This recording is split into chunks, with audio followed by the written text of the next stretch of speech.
ওয়াত্তাকুল্লাহ আল্লাযী তাসাআলুনা বিহি ওয়াল আরহাম, সূরা নিসা আল্লাহ তাআলা বলছেন আল্লাহরেও ভয় করো আর আত্মীয়তার সম্পর্ক ছিন্ন হওয়াকে ভয় করো। খবরদার।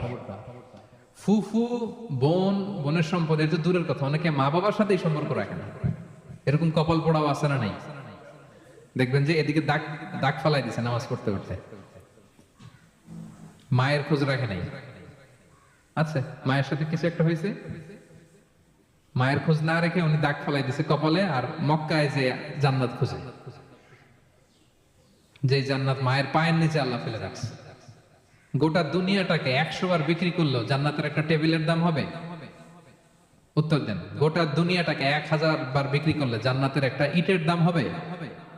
আর ওই জান্নাত মায়ের পায়ের নিচে পড়ে আছে, ওই মায়ের দাম কত? একটু ভাবেন। এজন্য আব্বা আম্মা তাদের খোঁজ খবর নেয়া, এবং আব্বা আম্মার থ্রুতে যত আত্মীয়, খালা মামা